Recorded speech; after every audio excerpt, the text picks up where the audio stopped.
Olá, caros alunos, vamos dar início à nossa aula de física para os primeiros anos e nós vamos começar a entrar realmente, propriamente, no movimento uniforme, tá certo?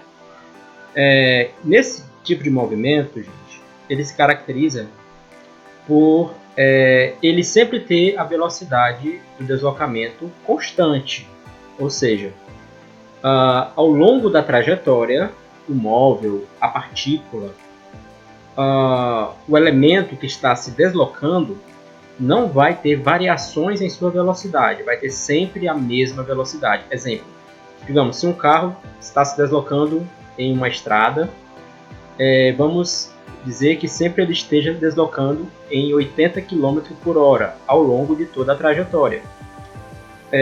Nós estamos, quando nós começamos a esboçar esse experimento mental, nós estamos idealizando isso, né? Porque realmente na prática isso seria muito difícil. Por exemplo, um carro manter uma velocidade de 80 km por hora em uma estrada durante uma hora. Realmente isso é muito improvável de acontecer devido às grandes interferências que possam existir, que tem na estrada, né? Ultrapassagens, sinais, semáforos, curvas, né? E assim por diante.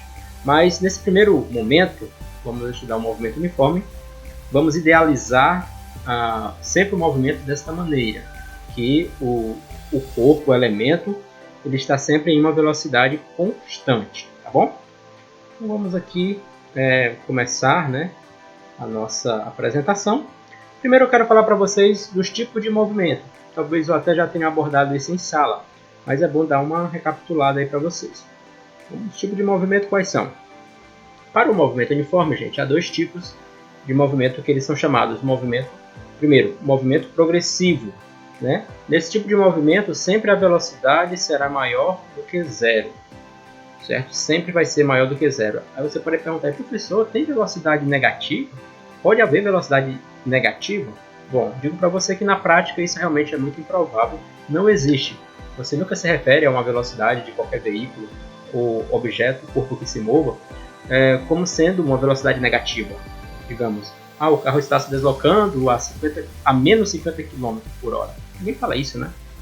Mas por que existe essa velocidade positiva e também, vamos ver no próximo caso, a velocidade negativa, né? Apenas, gente, para pontuar a direção do movimento. Como assim? Todo movimento, isso foi falado lá no início, todo movimento tem que ter um referencial, né? Você tem que adotar um referencial. Para onde ele está indo para frente, qual é a direção que ele está indo para frente, qual é a direção que ele está voltando, né? O que é para cima, o que é para baixo, entendeu? Você tem que pontuar essas coordenadas. Para o nosso caso aqui, ó, esse motociclista, ele saiu da posição 0 km, aqui, né? 0 km, e ele está indo na direção positiva dos marcos quilométricos, né? Posição 2, posição 4, posição 6. Perceba que a velocidade dele sempre é 30 km por hora, ou seja, essa velocidade não está variando com o tempo. Porém, ele está indo em que direção? Na direção positiva do meu referencial que eu adotei. Ele está indo nessa direção, ó, para frente, né? Ele está seguindo adiante, ok? Então, velocidade maior do que zero, isso quer dizer que o movimento recebe o nome de progressivo, ou seja, o veículo está unicamente se deslocando para frente, ele está indo no sentido positivo dos marcos quilométricos, está avançando, né? E o outro tipo de movimento é o movimento retrógrado. Olha só a palavrinha, é meio enrolada aí, então trava-língua. Movimento retrógrado. Nesse caso, o veículo agora, a motocicleta, ela está voltando. Perceba que ela estava em 6, depois ela veio para 4, para 2, para 0. Ou seja, ela está retornando ao seu ponto de origem, certo? O seu ponto de origem era a posição 0. Bom, qual é a velocidade? Mesmo os 30 km. Porém, o negativo aqui, o sinal negativo, ele quer me dizer o seguinte, apenas que o veículo está retornando, está no sentido contrário à trajetória adotada, ao meu referencial que eu adotei. Eu disse que tudo para cá era positivo, mas a moto está retornando, está no sentido contrário ao meu referencial. Então, sempre quando isso acontece, a velocidade recebe um sinal negativo, tá certo, gente? Isso que é importante que vocês se lembrem disso aqui, porque sempre a gente vai estar usando nas expressões, tá? Nas contas, esse referencial aí, tá bom? Isso pode mudar o cálculo no final. Se você desconsiderar esse sinal aqui, caso o corpo esteja voltando para a origem, você erra lá no final da equação, né? O resultado dá errado. Então, isso é de suma importância. Continuando, eu quero mostrar para vocês aqui a função horária do movimento uniforme. Bom, o que é uma função, né? Bom, gente, função é uma taxa, certo? Como assim taxa? Bom, se você for perceber que nesse movimento aqui, nesses movimentos que eu mostrei, perceba que a cada instante o motociclista está em uma posição diferente. Ele vai estar em uma posição diferente. E essa posição diferente é determinada pelo quê? Bom, vai ser determinada pela sua velocidade, isso é bem lógico, e também pelo tempo, né? Pelo tempo, por quê? Ora, se ele anda a, digamos, 30 metros por segundo, em 2 segundos ele andou quantos? Qual a posição que ele está? Ora, se ele estava na posição 0 e ele agora começa a se deslocar com uma velocidade de 30 metros por segundo, certo? No instante 1 ele está em que posição? A posição 30. Passou-se um segundo, ele está na posição 30. E em 2 segundos? Ora, é 30 vezes 2. Isso quer dizer que ele está na posição 60. E em 3 segundos? 30, que é a velocidade, vezes 3, que é o tempo. 30 vezes 3 é 90. E assim por diante. Então nós percebemos que é uma função. Função em relação ao quê? Ao tempo. O que é que está mudando o deslocamento? Um fator que está mudando a posição do corpo em relação à origem. Que é o tempo multiplicado pela sua velocidade. É esse produto, né? Então nós costumamos dizer que é uma função horária, porque depende do tempo. Tá bom? Então, eis aqui a equação da função horária.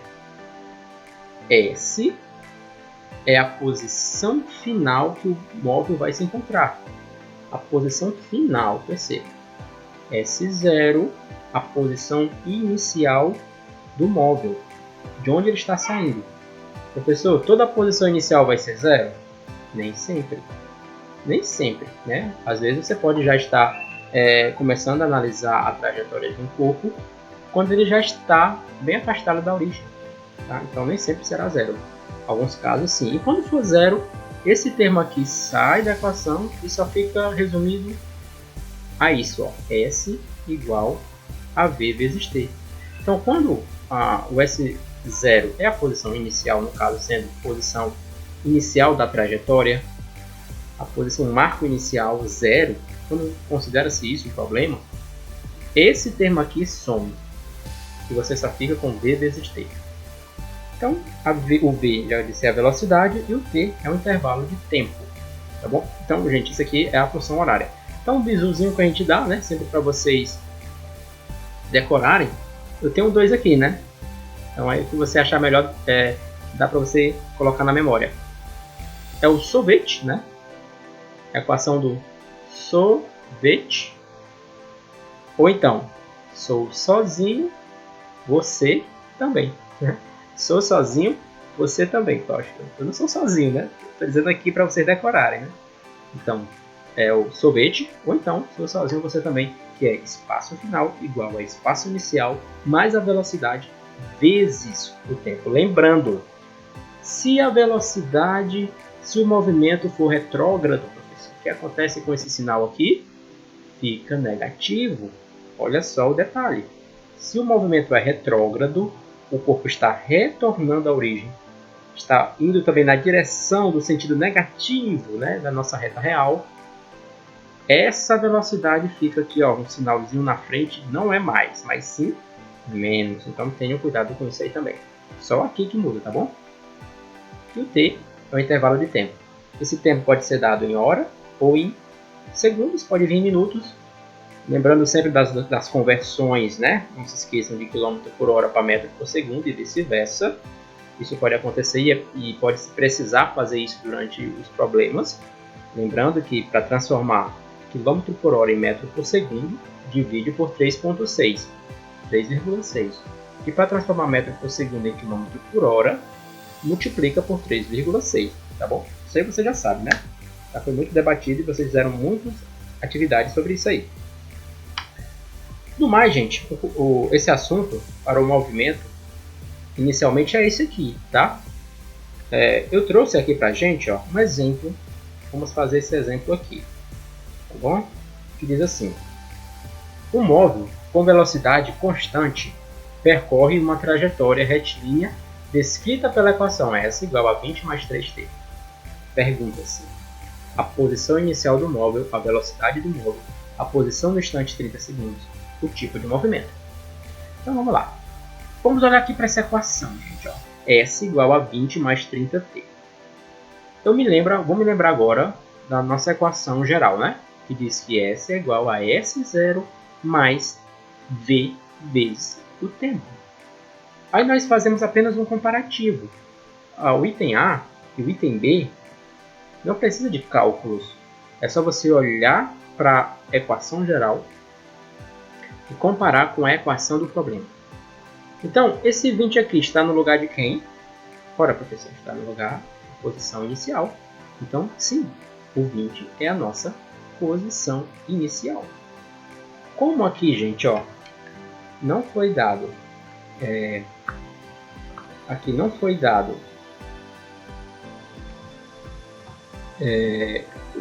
as unidades de medida, o que é que eu vou fazer, né? Sempre se considera o sistema internacional. E no sistema internacional, a posição é dada em metros, o tempo em segundos. Tá? Então aqui vai ser quanto? 20, resposta, né? 20 metros. Eu vou até colocar um vermelhinho aqui para destacar o que eu quero, tá bom? Pronto, 20 metros é a nossa resposta. Vamos agora ver a velocidade do móvel. Qual é a velocidade do móvel, gente? Perceba que o que é que multiplica o tempo na nossa equação geral? V vezes o tempo. E aqui quem está multiplicando o tempo? É o 3. Então, se o 3 está no lugar do V, então a velocidade é igual a 3. Olha só que fácil, né, gente? Isso é muito fácil. 3 o quê? Metros por segundo. Não confunda posição com velocidade. Então aqui é 3 metros por segundo. É a velocidade do móvel. Então, se o problema não vem trazendo nenhuma unidade, se baseie pelas unidades de medidas. E sabemos que o tempo é em segundos e distância em metros. Vamos agora calcular a posição no instante de 30 segundos. Qual é a posição? Qual é o S? Qual é esse S aqui, o valor desse S, quando o tempo é 30 segundos? Quando esse T é igual a 30. Como é que eu faço isso, professor? Simples. Você vai repetir essa equação e no lugar de T você coloca 30. E faz a equaçãozinha. Vamos fazer juntos aqui? Então fica assim. Deixa eu ver aqui. Só tirar aqui um pouco. Ó, vamos lá. Eu já fiz aqui tudo. Então, repetir a equação. No lugar de T, eu coloquei quanto? 30. Vai ser 3 vezes 30. Como é que faz mesmo? Não soma de primeiro não, gente. Não soma primeiro. Você errará isso aqui. 20 mais 3, 23. Errado. Primeiro faz a multiplicação. Segue a prioridade. 3 vezes 30 é 90. E agora soma 110 metros. Então, após 30 segundos, esse móvel vai estar na posição 110 metros. Tá bom? Vai estar a 110 metros da sua origem. Ok. Tinha outra questão lá ainda, né? Vamos ver. O tipo de movimento. Qual é o tipo de movimento? É movimento progressivo ou é movimento retrógrado? Olhem para cá. Olhem para o sinal. Esse sinal acompanha a velocidade, que é 3. Se o sinal é positivo, é fácil, né? Movimento... O quê? Retrógrado, né? Tá bem aqui. Retrógrado. Olha aí. Respondendo aqui. com vermelhinho, né, para destacar. Então, movimento retrógrado, tá bom? Então, simples assim, gente, tá certo? Então, coloquei aí uma questão para vocês, esse exemplo, identificando a posição, a velocidade, depois a posição final, quando o tempo é 30 segundos, e o tipo de movimento. Lembrando, essa posição no instante 30 segundos, eu só vou poder encontrar essa posição final quando ele der esse tempo, quando o problema der esse tempo, quando ele ditar para você esse tempo aí. Vou tomar esse bem aqui, né? Instante, né? Beleza? Bom, agora eu vou fazer o seguinte, ó. Eu vou deixar agora para vocês aí uma questão, tá certo? Semelhante a que a gente fez aqui, ó. Semelhante. Então, o que é que eu quero que vocês façam agora? Depois de assistir essa aula, copiem essa questão aí no caderno. Vai ser a nossa atividade, hein? Copiem essa questão no caderno e resolvam. Olha que ela é bem semelhante a que a gente fez. Olha, se atenta aqui para o sinal, tá certo? Faz conforme eu fiz lá, semelhantemente como eu fiz no exemplo 1. Façam essa questão no caderno, fotografem e ao final enviem para mim. Ao você concluir a atividade, quando você conclui a atividade lá, vou marcar como concluída, tem a opçãozinha lá de anexar um documento, um anexo, né? Então, coloque esse registro fotográfico como anexo e envie. Eu só vou aceitar aqueles que me enviam o registro fotográfico, beleza? Então, um forte abraço aí para vocês, estudem, fiquem em casa e que Deus esteja com todos, tá certo? Até a próxima aula. Tchau.